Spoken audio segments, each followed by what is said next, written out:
Welcome back.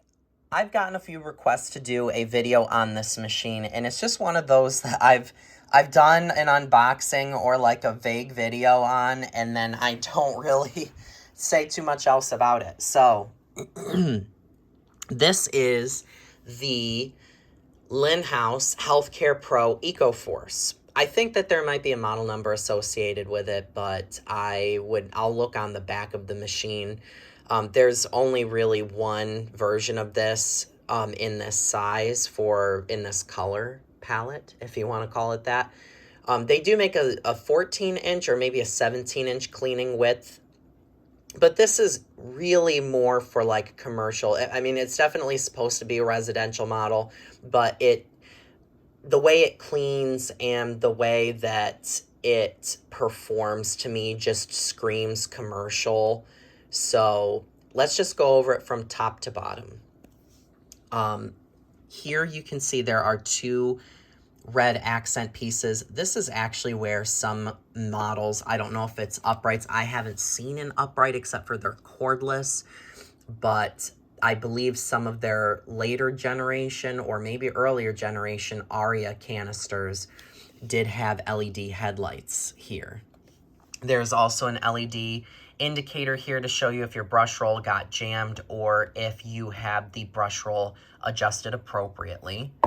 You can hear it's a nice solid material.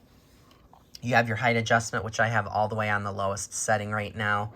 You can crank it up quite a bit. There are several different settings you can see. Like, it really does not have any lack of height adjustments. Some of them don't really feel any different from others, but I leave it on the lowest setting. Moving up, you do have a post-motor filter here. It's not real HEPA, very similar to SIBO, where they advertise S-class filtration, but they don't say HEPA.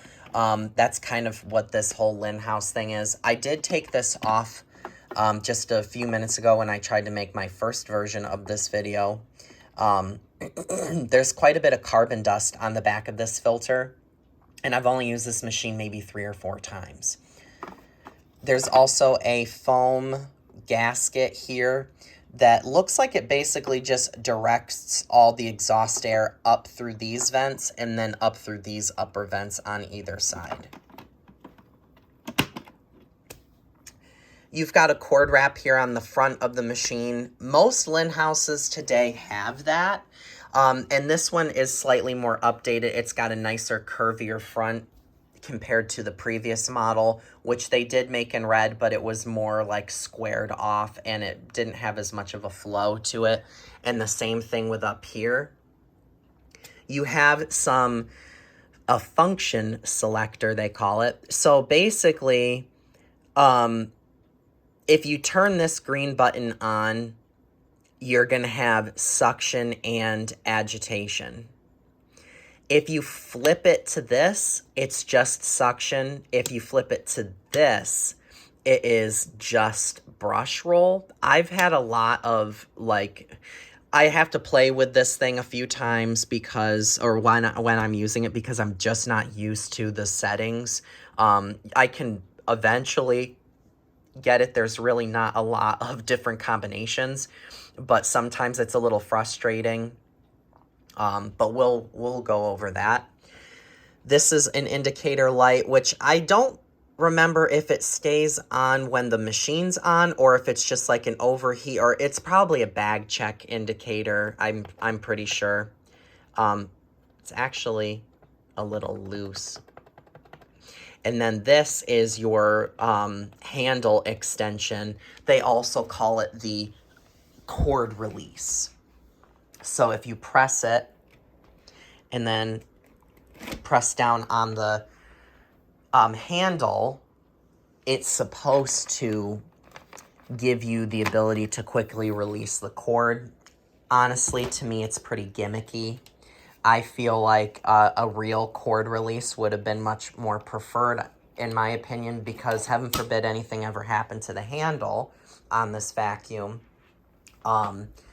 Just from you wearing it out, constantly releasing, lifting it back up, releasing, lifting it back up, like with the locking mechanism. Who cares at that point about the cord not being able to go on the machine or being able to release, but can you even use the vacuum if the handle quits? But again, like you could probably just find a handle replacement or just have the machine's parts replaced, but I don't really care for the design. I'd rather just an independent cord release hook, and I'm not a huge fan of it being mounted on the front, the cord wraps themselves, or the cord inlet where it goes into the machine being mounted on the front of the vacuum either. So it kind of gets in the way with the hose when they mount the cords up here on the top of the vacuum, when there's hose connections on both sides, and it just makes and the attachment here, I'm just not a huge fan. I always end up getting the hose out and then realizing that I've got the cord half backwards. And then when you're using it, excuse me, the cord's always in front of the machine too, so it's very easy to get the cord like behind the hose and then getting the cord behind this handle here. It's just aggravating. I'm not a huge fan of that. It's just a design preference. It's a very slim design though. The back does not have much to really talk about.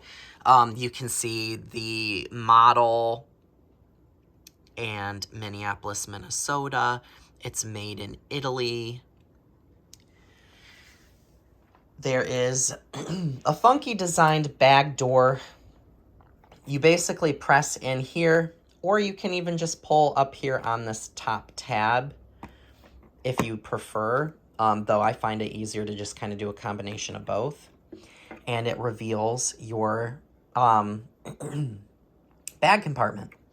It also has that same like foam material. It's not like an actual rubber gasket. It's really just like almost weather foam. It does seal off very nicely. The filtration's actually pretty good. There is a pre-motor filter here on the bottom. The bags are skinny and paper.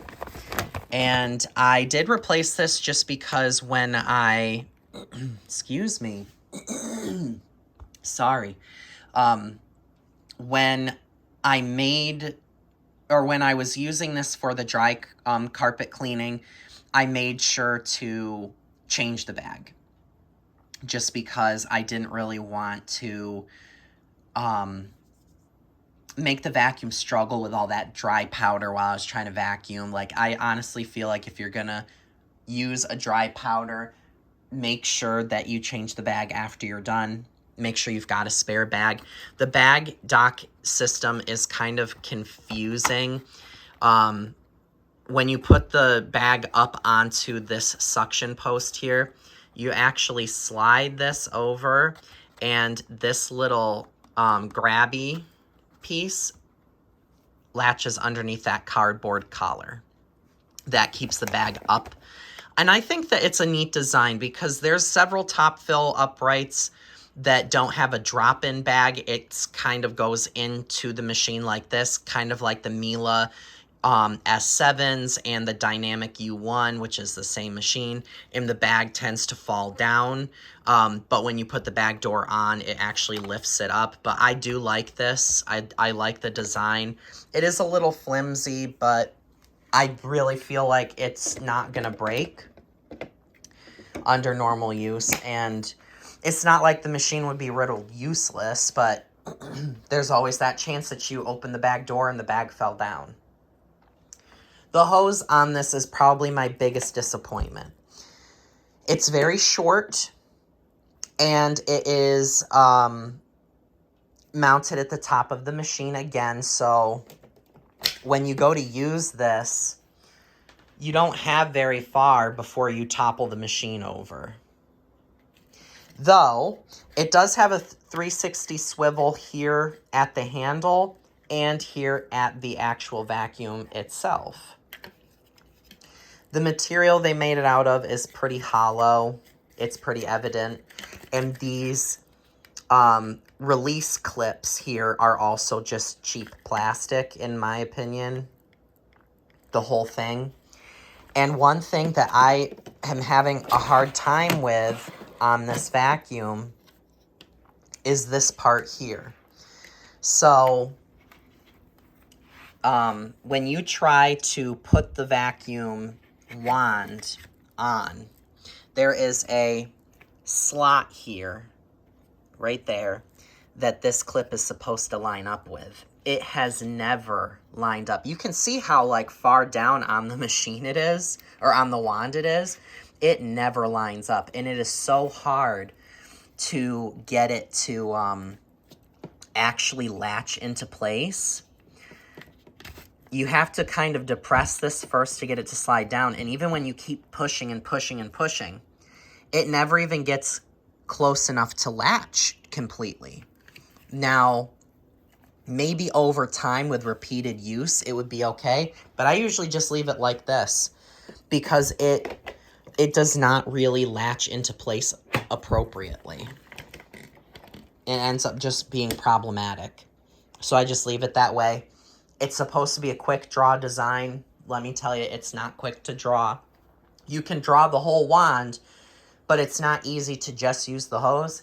And personally, it may not even be worth just using the hose on this vacuum. It's almost just like an accent piece, in my opinion, because it's great for grabbing the occasional cobweb, but you're not going to go to town cleaning your upholstery with this. You do have a nice dusting brush mounted right here on the top. Another reason why I'm not a huge fan of this hose being mounted up here is because it kind of pushes against these bristles on the dusting brush. But it does have a pivoting mechanism on it, like a lot of dusting brushes, so you can change the angle. And then you've got your crevice tool, which is actually a decent sized crevice tool. It's longer than your hand, so you can actually use it. It's not one of those short stubby ones. And one thing I saw on one of the videos online was you do have a release pedal down here, but you don't actually have to use it. You can just recline the machine back and it'll come back and it won't break anything. It's just designed to be able to do that and withstand rigorous commercial use. So we will plug it in and give it a quick run. The machine itself is very solid. It does feel a little top heavy, but it's a solid vacuum. And it just feels like everything fits nice and tight together. Nothing sloppy on it at all. So let me set this down and plug it in.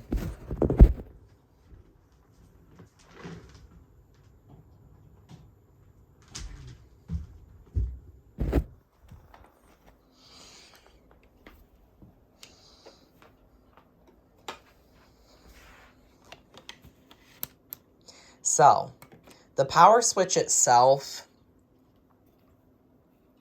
I'm thinking no matter which way you have this set, if you hit the green button, it will turn everything on. So you have to, this is brush roll only. That is suction. This is suction only. So basically, the rocker switch is your power switch. You can do just brush roll or just suction, and this will turn everything on. This is how you would use everything at once, but you do have to be on one of these selections first. It is a little weird how they designed it. I feel like they could have done a different design. I mean, just make a suction only or a brush roll only button, and then if you want to run both at the same time, press both buttons, you know? To me, that just, because you got to use 2 fingers to do this anyway. You can leave this engaged, so no matter which way you rock the switch, it will turn the vacuum on to clean carpets with suction and brush roll. But out of habit, I don't like leaving switches on. So here we go.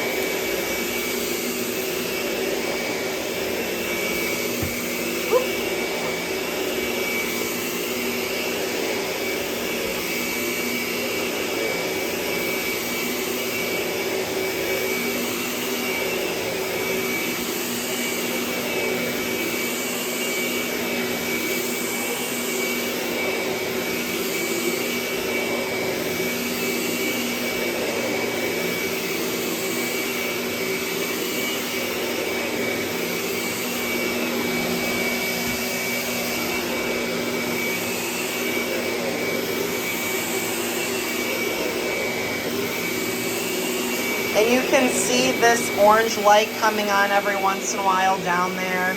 It's basically saying I don't have this adjusted properly. It's saying that it's too low, but it's only in certain spots. And this carpet for an area rug is quite old.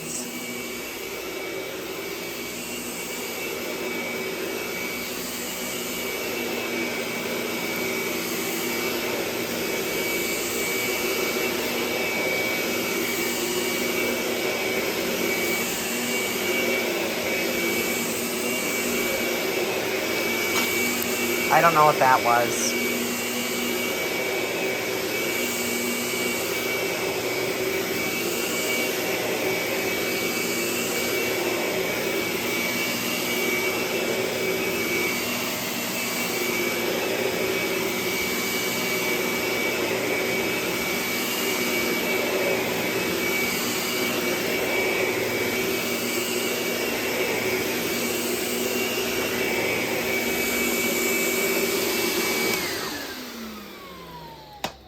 So, when I got this out of the box, the motor itself has like its own smell. It doesn't smell like manufacturing. It almost smells like an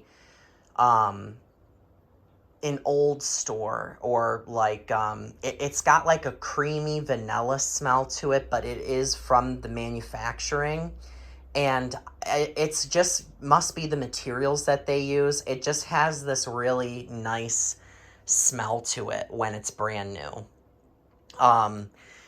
Now, from what I've read, the Lindhaus power nozzles have very high speed revolving brush rolls. You can hear it is it sounds like a cheap power nozzle, but it does work very well. The grooming it's pretty okay. It's above average for a commercial vacuum, and it's above average for what you would probably get off the Walmart shelf or a Target shelf or Macy's, whatever. There's really no difference anymore. You can buy the same vacuums anywhere, in terms of like a department store find. But it does do a relatively good job. Now, it doesn't blow me away like I was led to believe. And my other issue is this thing does not do a good job on bare floors. I should have said that in the beginning of the video, because not everybody watches the full length of videos, it seems.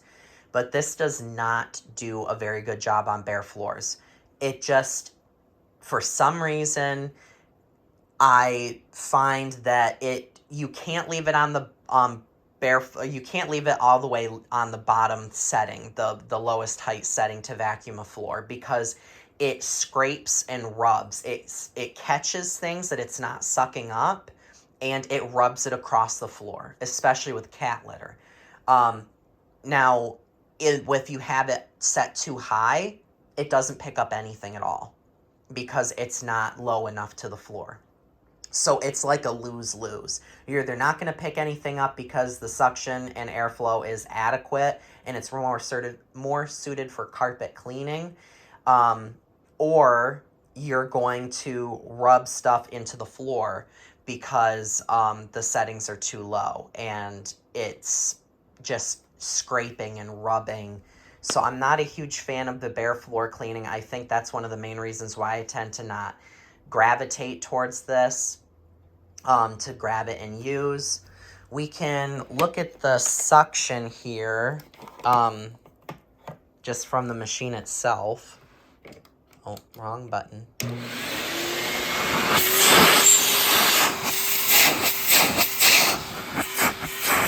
okay.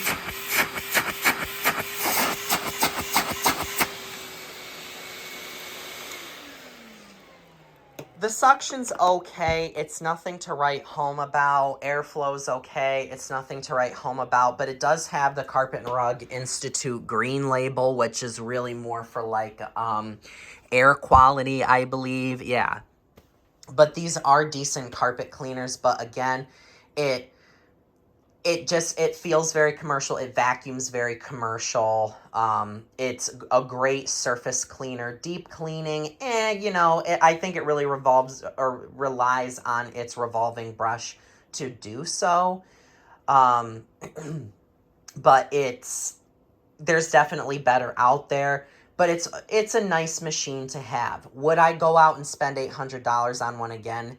Probably not. I'd probably pick something else. A lot of people will compare this closely to a Cibo Felix. I really feel like they're on par with each other. This is, of course, more expensive than the Felix, but the Felix does have a slightly longer hose. The attachments that you can get are a little bit more extensive. The filtration might be a little bit better on it, but again, I'm not a huge fan of Cibos. To me, they're like a Toyota Corolla. Yes, they're reliable. Yes, they can be comfortable to those who, find them comfortable, I guess, but it's a bit more expensive than some of the other things that are in the same category, but it just doesn't scream like top of the line to me like it does to other people. But I mean, not many people will consider Toyota Corolla top of the line, but it just, to me, it's like a B average across the board in every category, in my opinion. And that's kind of the same thing with this vacuum too. So if you guys have any questions, please let me know. I know that this was an extensive and lengthy video, but typically my videos are. But there aren't a lot of videos on Lindhaus machines, and there are really no videos on this one. So, and it's still available. You can still buy these. They're not discontinuing them. So, thank you guys for watching.